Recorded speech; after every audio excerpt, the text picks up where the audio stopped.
Si ratu, silakan nikmati apelnya. Dipeganglah apel sama pisau. Waktu mereka mau potong, Yusuf disuruh keluar. Begitu Yusuf keluar, Allah bilang dalam Al-Quran, faqatta'na aydiyahun. Perempuan-perempuan ini sudah bingung, mana tangan, mana apel. Mereka potong tangan mereka. Saking tampannya ya.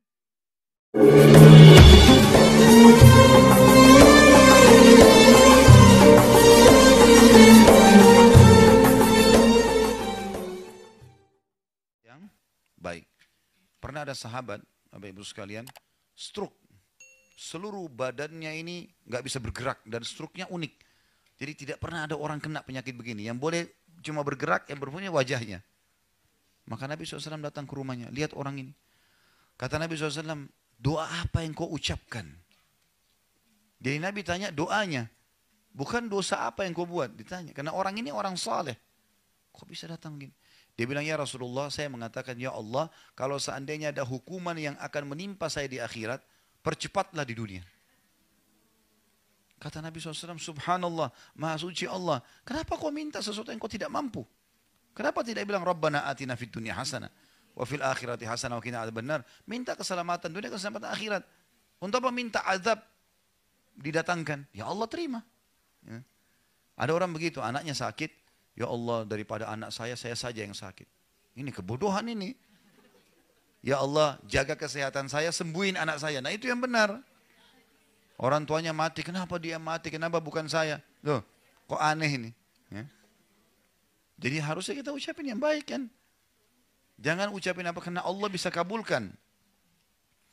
Nabi Yusuf alaihissalam terkenal sekali dengan ketampanannya. Tidak ada yang tidak kenal Nabi Yusuf sampai diberikan seperti gagahan dunia. Saking tampannya, ibunya sendiri ajak dia berzina. Ibu angkatnya. Ratu Mesir, juga masih muda dan terkenal dengan kecantikannya. Dipanggil Yusuf ke dalam kamar, ditutup pintu. Hai Yusuf, hai talak, lakukan apa saja yang kau mau.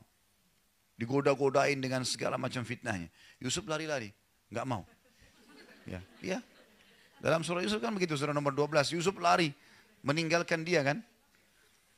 Nah, waktu melewatin patung, ada patung di ujung kamar rupanya. Patung itu disembah oleh orang-orang Mesir, termasuk raja sama istrinya ratu ini. Rupanya ratu ini lewat, dilihat patung. Ini Tuhannya, ditutup sama kain. Karena dia malu sama Tuhannya. Kata Yusuf, subhanallah, engkau malu sama patung, gak malu sama Allah. Tapi perempuan ini rupanya sudah dirasuki oleh syaitan, sudah dikuasai pada saat itu ya.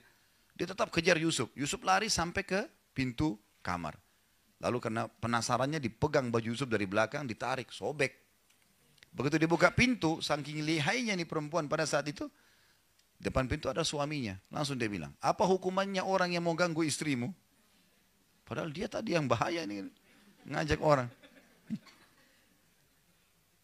Saya tidak bilang ini politik wanita ya. Tapi ini wanita yang melakukannya. Makanya Allah bilang, inna kaidakunna azim. Perempuan kalau mau sesuatu, dia pakai cara supaya bisa dapat.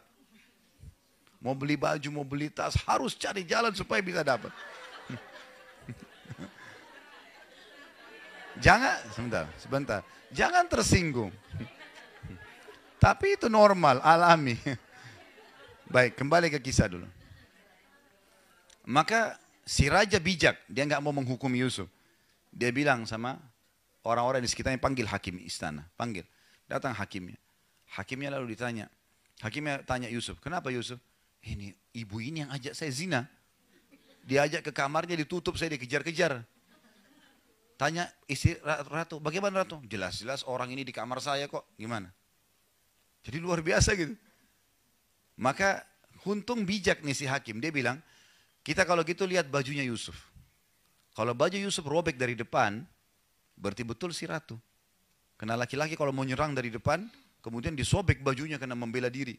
Tapi kalau baju Yusuf robek di belakang, berarti ini perempuan yang masalah nih. Ternyata betul dilihat bajunya Yusuf robek dari belakang. Tapi dia bisa dengan caranya membuat suaminya yakin kalau dia tidak salah. Ringkas cerita, tersebar satu Mesir kalau ratu tergila-gila sama anaknya sendiri. Penasaran dia, undang semua satu Mesir. Wanita Mesir semua diundang oleh ratu, silakan datang. Datang ke satu hall yang luas. Entah berapa yang banyak datang. Disiapin pisau sama apel. Semua dikasih, pisaunya yang tajam, yang baru dibuat. Sengaja gitu. Ini Allah ceritakan dalam Al-Quran, surah Yusuf ya. Begitu mereka sudah siap semua, lalu kata si ratu, silakan nikmati apelnya. Dipeganglah apel sama pisau. Waktu mereka mau potong, Yusuf disuruh keluar. Begitu Yusuf keluar, Allah bilang dalam Al-Quran, faqatta'na aydiyahun. Perempuan-perempuan ini sudah bingung, mana tangan, mana apel. Mereka potong tangan mereka, saking tampannya ya. Laki-laki sekarang lewat biar juga sudah mandi 7 kali, tetap aja nggak ada yang potong tangannya kan itu. Tapi ini luar biasa Yusuf alaihissalam. Lewat sampai mereka tidak sadar. Nanti mereka sadar waktu Yusuf sudah ada di sebelah ratu, baru mereka sadar, oh tangan saya yang kepotong nih gitu. Baru mereka sadar. Lalu kata ratu apa? Inilah sebabnya kenapa saya mau zina sama dia. Kalian baru lihat sesaat sudah potong tangan. Ini orang tiap hari sama saya nih. Untuk membenarkan perilaku dia ini. Kalian baru lihat sesaat sudah potong tangan saya tiap hari gimana? Maka apa kata ratu?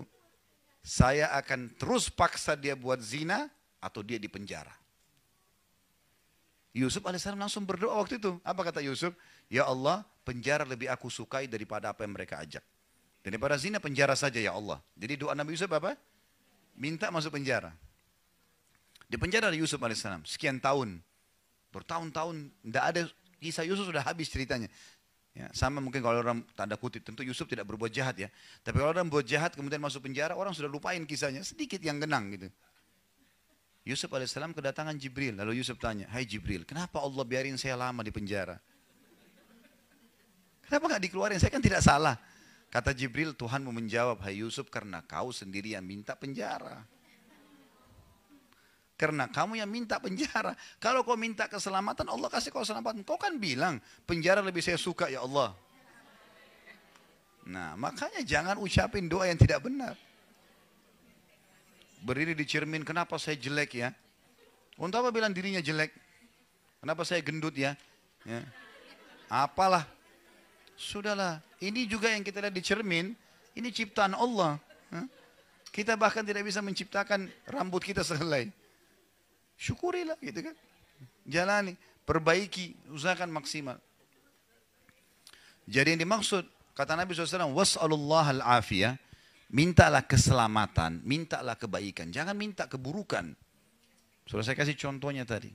Ya, selalu minta kebaikan, kesembuhan, keberkahan, panjang umur, rezeki yang luas, minta semua yang baik-baik. Ya. Dan jangan pernah ucapkan, cukuplah ya Allah. Udah. Tamak dengan rahmat Allah bagus itu. Ya, boleh. Dan saya sudah pernah bilang, kita kalau lagi sehat minta ditambah kesehatan, itu lebih besar pahalanya dibandingkan kalau sudah sakit minta kesembuhan. Kita lagi kaya minta ditambah kekayaan lebih baik daripada sudah bangkrut baru minta dikeluarkan dari masalah. Walaupun dua-dua ibadah. Ya, jadi makanya kita tidak boleh berhenti berdoa. Jangan, oh saya lagi sehat, makanan ada, rumah bagus, gak usah berdoa. Keliru.